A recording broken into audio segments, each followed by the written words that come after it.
Namaskar. This is the second part of the topic of movement of groundwater. I have told you about the Darcy's law,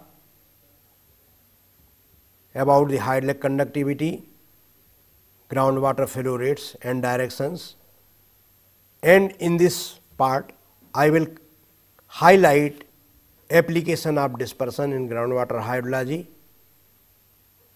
groundwater tracer used, groundwater flow equations which are used in the study of groundwater flow. Flow took place in the unsaturated zone, unsaturated Hydrolect conductivity, and about the tracers which are used.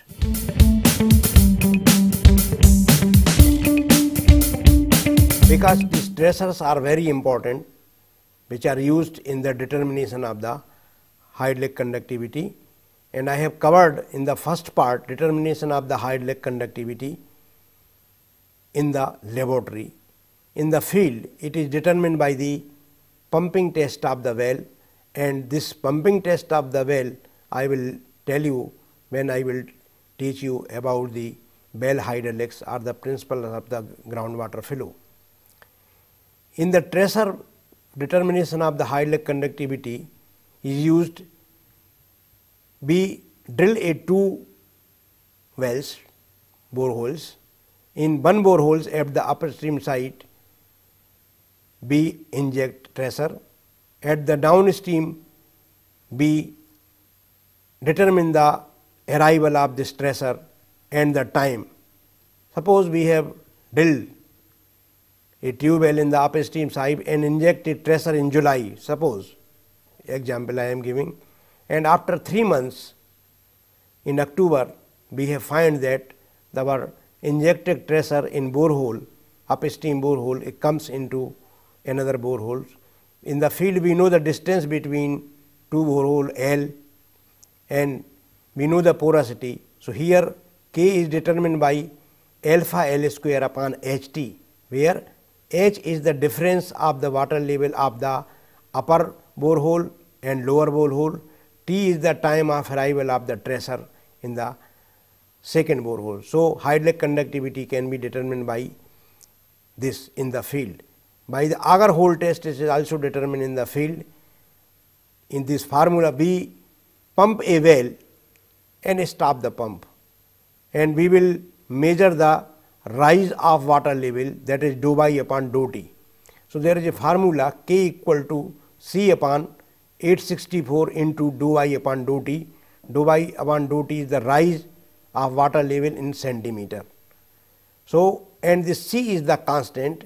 This constant is derived from a table given is there, and for different subscripts, that depth of water table to the impervious level, that is the capital H, what is the diameter of the borehole, and what is the depth of static water level and the pumping water level, that is by. So, a table is given, from that we can collect the C and determine the Hydrolect conductivity K there.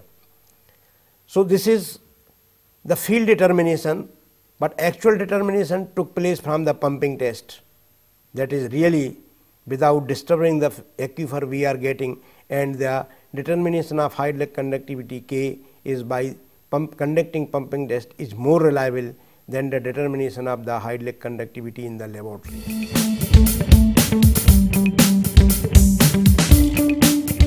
We will come to the dispersion. What is dispersion? When two liquids which have different characters mix, what will happen? So, suppose we introduce a tracer in the flowing water, how it disperse, spread, disperse means spread. So, what is the definition of the dispersion first?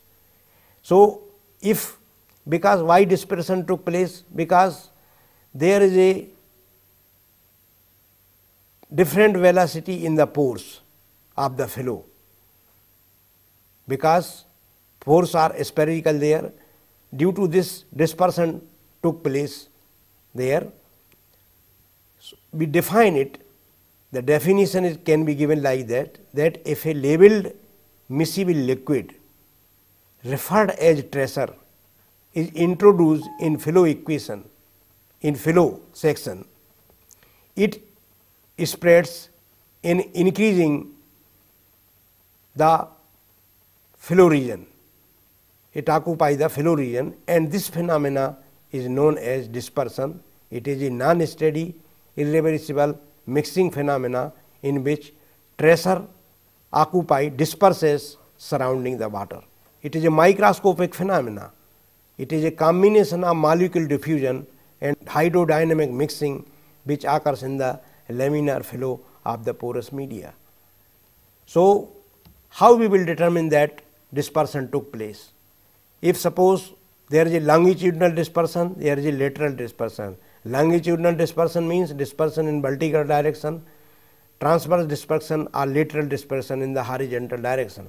So, suppose there is a sand filter in which we are sending a tracer concentration C0, and after time 0 this tracer mixed water is passed through the sand filter, and after that we collect the water, then the concentration of tracer becomes C. So, if we will plot this time t0 versus C ratio of C upon C0, if our curve comes in the S shaped, we can say that there is a dispersion. If curve is in the straight line, we will see that there is no dispersion. So, by the plotting of ratio C upon C0 versus time T0, we will get that dispersion took place or not. So, I have told you the dispersion. There is a dispersion equation in 2 dimensional of the homogeneous media, porous media, that this equation can be written as, it is given in the text, you can see the text, dou C upon dou T equal to dt dou A square C upon dou x square plus dou T dou A square C upon dou y square minus V dou C upon dou x. This is known as dispersion equation. So, in dispersion equation, the subscripts are used. C stand for the concentration, tracer concentration, dl dispersion coefficient of longitudinal direction, dt dispersion coefficient in transverse direction, x coordinate in x direction, horizontal direction, y coordinate perpendicularity direction of flow, t is the time, v is the velocity. So, when dispersion took place or we inject a tracer in horizontal flow, near the injection of the tracer, the concentration of tracer is more, but it flows in the direction of groundwater. At the downstream side, at some distance, if you measure the concentration of tracer, it becomes less, and ultimately in the downstream again. So, ultimately at the long distance, it will concentration become 0. So, it will give you a plume. So, here you will get long plume, at the downstream you will get the short plume. So, this is about the injection of the tracer. Vertically, if you will see that near the concentration will be, so there is a continuous injection of the tracer, or once a tracer is injected, after that the plume will be there and you will get a normal distribution you will get near the tracer, and at the downstream you will get the plume will be flat. Now, application of tracer in groundwater hydrology is very important. By injection of the tracer, I have told you that we have determined the hydraulic conductivity.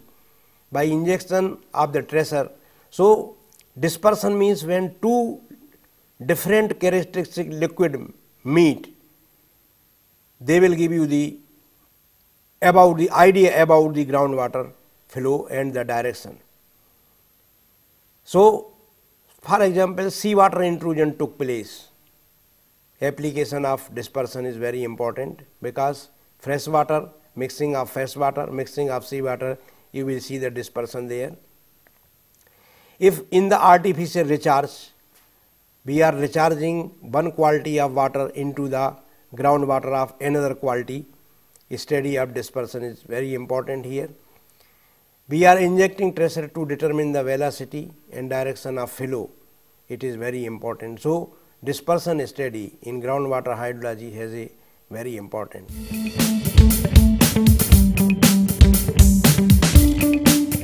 Now, I will tell about the groundwater tracer. What is the tracer? So, tracer may be a dye, tracer may be a compound, tracer may be a electrolyte which is used in the groundwater hydrology, or when we use the tracer, we will call it this is a nuclear technology in groundwater hydrology, nuclear techniques in groundwater hydrology. These tracers are nothing but these are the isotopes also. I have told you about the tritium, about the carbon 14, cobalt 60, these are the other radioisotopes which are used. What are the important characteristics of a tracer which can be used in the groundwater hydrology? That is important. So, the first character of that, it must be susceptible for quantitative determination in minute concentration. If slight concentration you will inject in groundwater, it can be detectable. This is first characteristic of an ideal tracer. The second, it must be absent in natural water. If it is present in the natural water, then we cannot detect it because it is mixed with that water. So, it must be absent. It should not chemically react with the water. Suppose it will react with the water, another compound will be formed and it will be of no use. So, tracer should not be react with the water. This is the priority of the or characteristic of the ideal tracer. Now, it must not be absorbed by the soil. Suppose it is absorbed by the soil particle media, then we cannot determine the velocity or direction of the groundwater flow. It must not harmful to the health. You see, when we use the tracer, it is first important. Suppose tracer is harmful for the hydrogeologist, it is of no use. So, never a tracer, and it is inexpensive also. Suppose very expensive tracer is there, it is of no use, and it is readily available in the market. So, can you the example, for example, dye sodium fluorescein, it is a dye which can be used as a tracer, no problem, no harmful for the health, easily available, easily detectable. Another type, salts. So, it can be this dye can be determined by the colorimetry method easily. Salts, sulfate salts we are using, these are easily determined by the chemically, they are easily determined. For examples, we are using the electrolyte, it can also easily detectable. So, a tracer must be identified by some methods which will be very useful in the groundwater hydrology in the dispersion. So, for lateral tracer means if you introduce tracer a stream at the point and stream will go downward through the different rocks type, and at the downstream if you collect the water sample. So, how will you monitor the tracer is comes there or not? We will collect the water sample. We have injected tracer at the upstream side, then in the downstream side we will start collecting, this is known as monitoring of the water sample.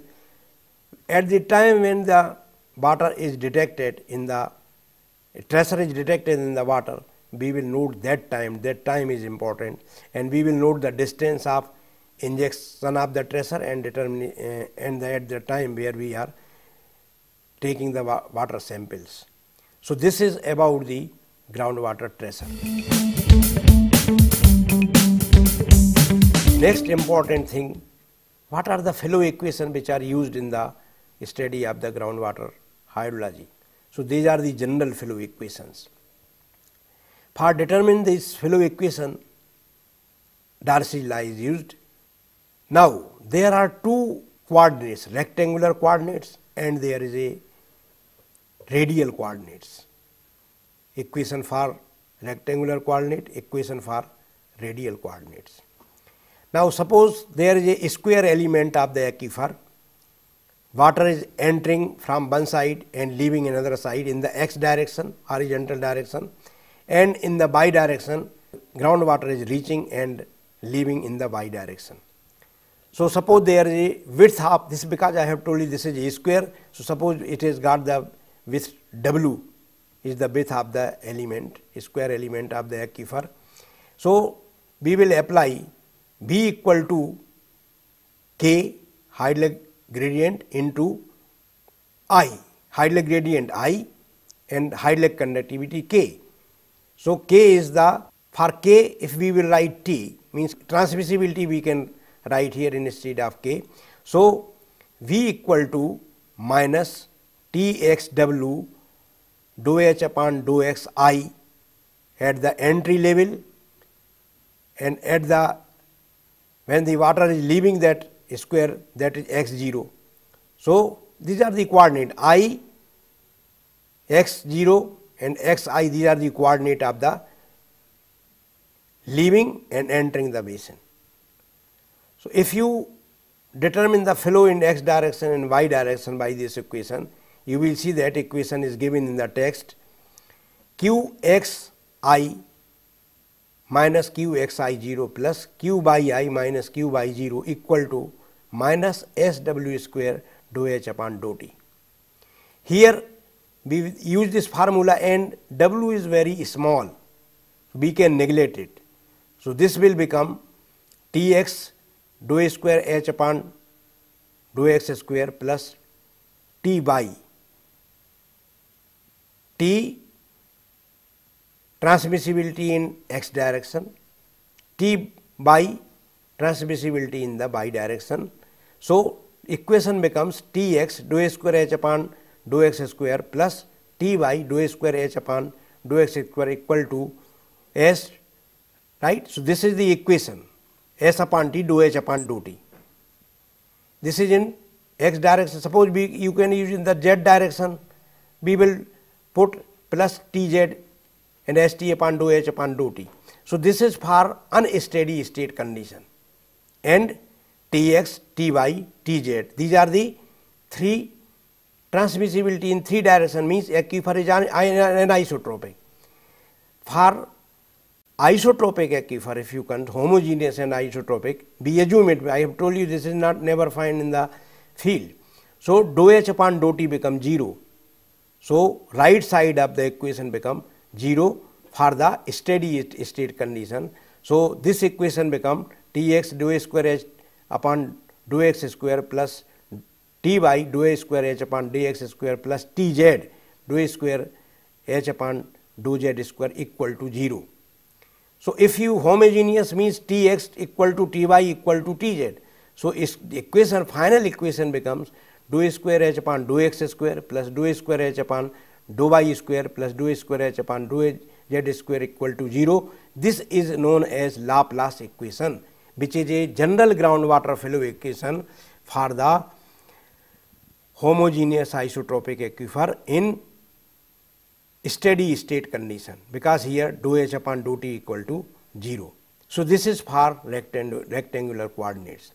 For radial coordinates, the equation become, because this is r, well is a radius. So, radial coordinates we will take. So, equation will be for unsteady state condition dou square H upon dou r square plus 1 upon r dou H upon dou r equal to St upon dou H upon dou T. So, here for unsteady state, if steady state condition comes, dou H upon dou T equal to 0. So, again this equation becomes dou square H upon dou r square plus 1 upon r dou H upon dou r equal to 0. So, this equation for the radial coordinates. So, two types of, so these two equations we should remember for the rectangular coordinate and for the radial coordinates. So, this is about the groundwater flow equation. Now we will come to the unsaturated flow. Why unsaturated flow is took place? Unsaturated flow means flow in zone of aeration. Here there is a upward movement of water. In hydrolysis cycle we have seen what is upward movement. It is evaporation and transpiration. So evaporation, transpiration also known as conjunct use. It is very important for the determination of the evaporation. The vertical downward movement means this is artificial recharge of the groundwater. This unsaturated flow is useful in the study of the artificial recharge of the groundwater. Next thing, migration of pollutants to the groundwater.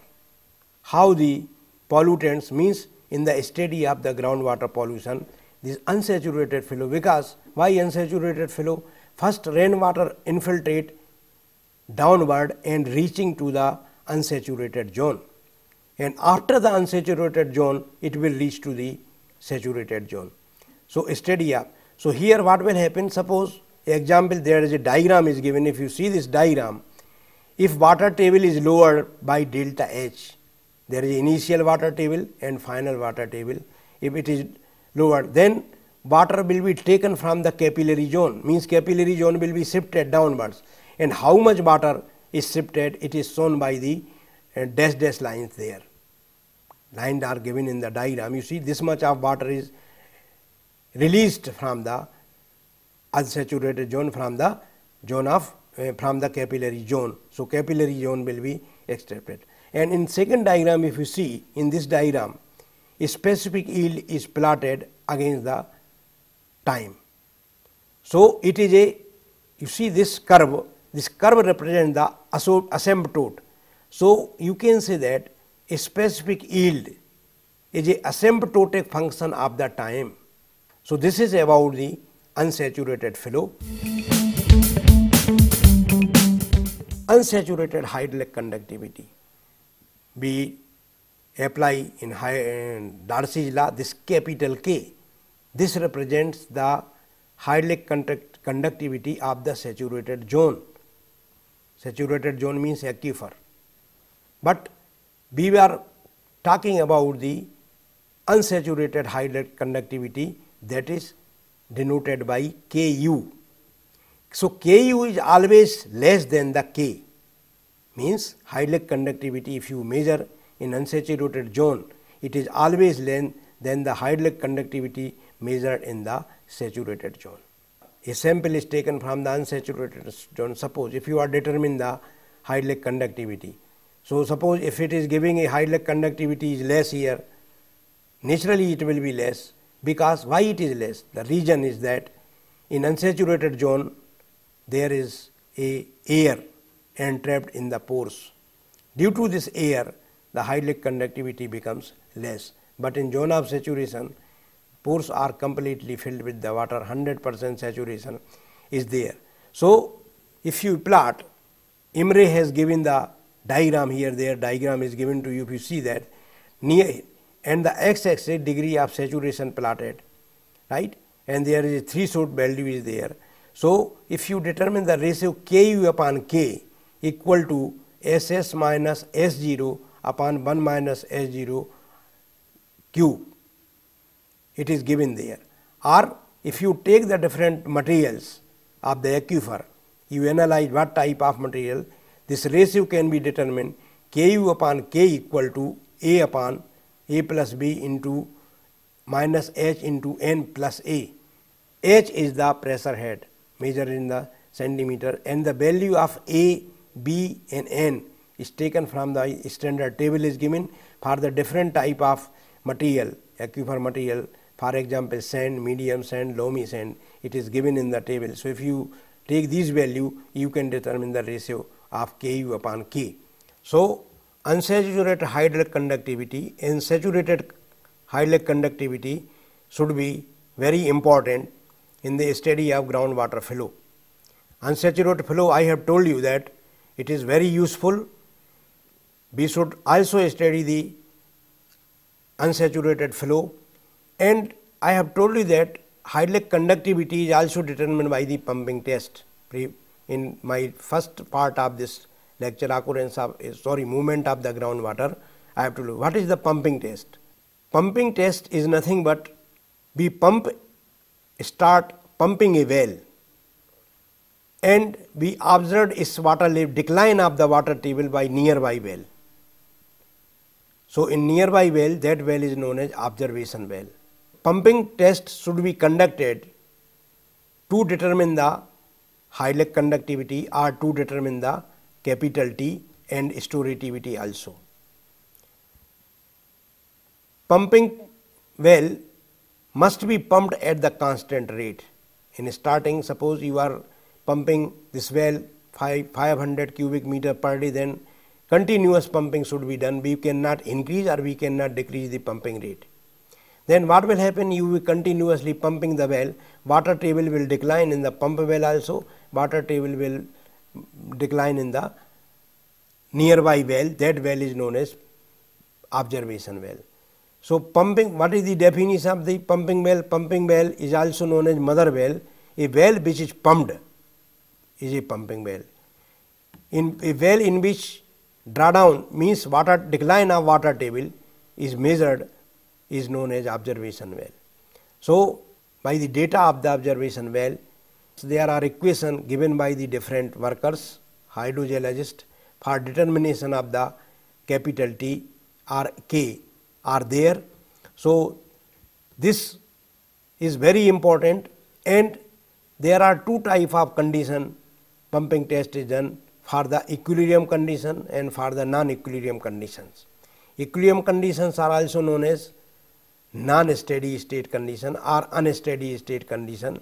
Equilibrium condition are known as steady state condition. So, today I want to tell you about what, because when I will take the well hydraulics or principle of water flow, this will be very useful to you. If you discharge a well, pumping a well at the constant rate, and you see that water table is not constant, it is lowering for the continuous pumping of 2 days, 3 days, 4 days, 5 days. This condition we will say that well has non-equilibrium conditions or unsteady state conditions. If suppose after pumping a well at the constant rate, water is stabilized after 2 days or 3 days. Now, we are pumping is continuous, but we are not getting water table is lowering there. We are seeing that water table becomes constant there. There is no lowering in the water table. Then we will say that this our well is in equilibrium conditions or well is in steady state conditions. So, these two type of condition, and the difference of original water level and this water level where water table is stabilized is known as drawdown. We will call it drawdown. So, this drawdown distance of the pumping well and the observation well we will measure, and by using some method we will analyze these are the pumping test data about the pumping period, what is the pumping period, what is the decline of the water level in the observation well, means we will call it drawdown data, and distance of the pumping well and the observation well is the radius of influence.